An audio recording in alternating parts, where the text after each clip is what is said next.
अति सुंदर सतरे जी ए नंदन देखा खूब सुंदर एवं मु फील कर राज ए नंदन नाली टुक टुक कला गुड़ाक सेमती कस्मिर सेव पड़ी है ना अरे एको देखिए तबे कर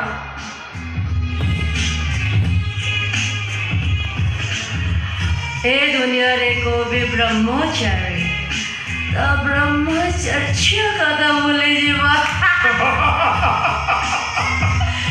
भाई मोटे कहला ओ भाई भाई सब ठीक तो जा कहबो ठीक आउ जा करिवो सेटा भी ठीक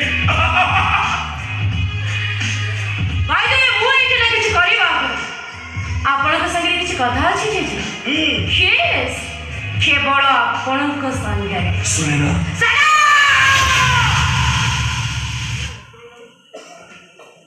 I say just that. तमें जानी नो यार छाती ऊपर पत्थर रखी एबे मु निज को कंट्रोल करूची मते आउट ऑफ कंट्रोल हबाको तमें जमा पे दियनी और भाई तमें छ करछो से कथा भाबी बसले मु जदी कंट्रोल बाहर को चली जिबी ना ओले स्वयं भगवान असले भी मते कंट्रोल करि परबेनी नाच तमे कोन पिलाती जिनुरो मोरे नेचर फिसरी किछे भी जानि नो कथा कम सुने ना कथा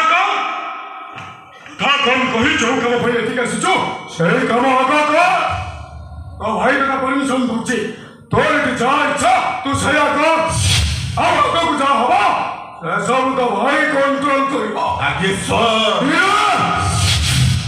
भाग्य दिखे धीरे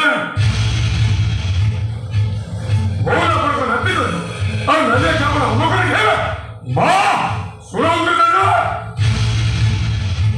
आपण को नती कहितबा भूल कइलाम ए अपन को बजवा को परिबा आ से बोलना परिणाम स्वरूप मते एठी आपनटु किछि कथा आदाय करिबार अछि जदि एठी कास्कर मो निष्पत्ति किछि अलग थिला मो भाई को प्रेशर मो सब निष्पत्ति बदले छथि आपण को नतीर भाग्य भला ए पर्यंत से आपण को सामने चिंता दिया यारे चेचे यारे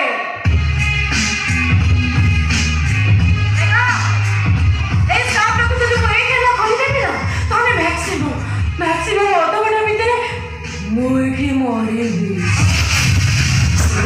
हां मु मिचा कोनी गुटी धारो चले ना मु ऑटो को काटे देछि आउले कंट्रोल करिवा पई इस काम को हाथ रे बांधी छी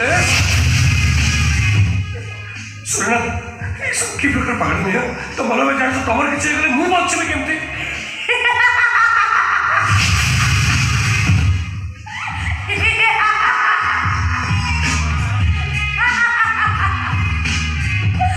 बच्चे पारे बिनी तो बिना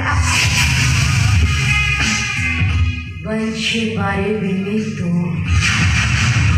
बच्चे पारे बिनी तो बिना ए सस्ता डायलॉग ना मु तम मोर अनेक तरह सुनी छ राज सही के पाई तम इच्छा पूर्ण करबा पाई मु एठी आसीथिली आ भाभी तेरी मु त मरिबी ए राज मु मरि गले तमे पुणी बंचिबो केबेती तमे पुणी बंचिबो केबेती तमे पुणी बंचिबो केबेती हे अंततः मु मरिबा आगुरु तुमको भी मारी देवी तुमको भी मारी देवी ना तुमको भी मारी देवी कहीं ना तुमको वो बहुत भला पर राज तुमको वो जीवन तो अधिक भला पर ए सुन ना चल हॉस्पिटल चलो तुमको मारी बार निष्पत्ति बदल सारी जेते मु तो निश्चय बचिबे तेरे हॉस्पिटल जीवे हॉस्पिटल छिबा गुरु जेजेंको ठारो किछि कथा आदाय करबी ना नले ए साथ कोई तेना खोली दे तम घर ना चट्टा ऊपर मरिबी आ मरिबा गुरु तमको मारी देबे राज तमको भी मारी देबी तो कौन चाहू तो भाभी ଆପଣଙ୍କ ନାତିକୁ ମୁଁ ବାହାବି। ଯୋଉ ତାରିଖଟା ଆପଣ ସମସ୍ତେ ଘରର ମୁରବୀ ମାନେ ମିଶିକି ଫିକ୍ସ କରିଥିଲେ, ପର୍ଟିକୁଲାର ସେଇ ତାରିଖରେ ମୁଁ ରାଜକୁ ବାହାବି। କଥା ଦିଅ ଜେଜେ, କଥା ଦିଅ। ଯୋଉ ଡେଟ୍ରେ ଆମ ଦୁଇଙ୍କ ବାହାଘର ଫିକ୍ସ ହେଇଥିଲା, ପର୍ଟିକୁଲାର ସେଇ ଡେଟ୍ ଆପଣ ଆପଣଙ୍କ ନାତିକୁ ବଡ଼ ବେଶରେ ସଜେଇ ଆମ ଘରେ ଆସି ପହଞ୍ଚିବେ। ଲଗ୍ନ ବେଳ ଘଡ଼ିଛି ବାହାଘରୁ ଆମ ଦୁଇଙ୍କର ବାହାଘର ସରିଯିବ। କଥା ଦିଅ ଜେଜେ, କଥା ଦିଅ। ମୁଁ ଆଉ କଣ ବୁଝେ? ଲୋକେ କହୁ ଆମେ ଭାଇ ଭଉଣୀ ଦିଟା ପରେ ହାଫ୍ ମାଇଣ୍ଡ, ଆମେ ହାଫ୍ ମାଇଣ୍ଡ ଲୋକ ଗୁଡ଼ା ଟିକେ କମ୍ ବୁଝନ୍ତି। ଏ କଥାଟା କଣ ଆପଣ ଜାଣିନାହାନ୍ତି? କଥା ଦିଅ ଜେଜେ, କଥା ଦିଅ। ତମଠୁ କଥାବାର୍ତ୍ତା କରିସାରିଲା ପରେ ମୁଁ ଚୁପଚାପ ସୁନା ଛୁଟି ପରେ ହସ୍ପିଟାଲକୁ ଚାଲିଯିବି। କଥା ଦିଅ ଜେଜେ, କଥା ଦିଅ। ଯୋଉ ଡେଟ୍ରେ ଆମ ଦୁଇଙ୍କ ବାହାଘର ଫିକ୍ସ ହେଇଥିଲା, ସେଇ ଡେଟ୍ରେ ହିଁ ମୁଁ ରାଜକୁ ବାହାବି। କଥା ଦିଅ ଜେଜେ, ଜେଜେ କଥା ଦିଅ, କଥା ଦିଅ ଜେଜେ।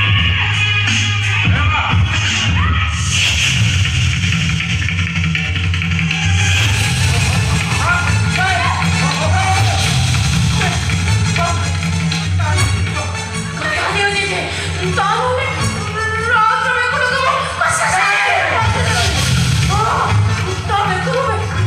ରକ୍ତ ଗୁଡ଼ାକ ପିଚକାରୀ ଭଳି ବୋହିଯିବ। ଆଉ ସେ ରକ୍ତ ଛିଟାରେ ତମମାନଙ୍କ ଡ୍ରେସ୍, ଘରର ଛୋଟ ସବୁ ଅସନା ହେଇଯିବ। ସେଥିପାଇଁ ଦାୟୀ ହବ କେବଳ ତମେ। ଜେଜେ କଥା ଦିଅ, କଥା ଦିଅ ଜେଜେ। ତାହେଲେ ରାଜ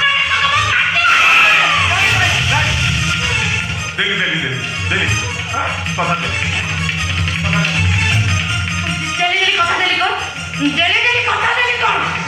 ମତେ ପୁରା କ୍ଲିୟର କରିକି କୁହ ଜେଜେ। ମୋ କଥା ଦେଖ, ତମ ଦି ଜଣଙ୍କ ଯୋଉ ଡେଟ୍ରେ ବାହାଘର ଫାଇନାଲ ହେଇଥିଲା, ଠିକ୍ ସେଇ ଡେଟ୍ରେ ବାହାଘର ହବ।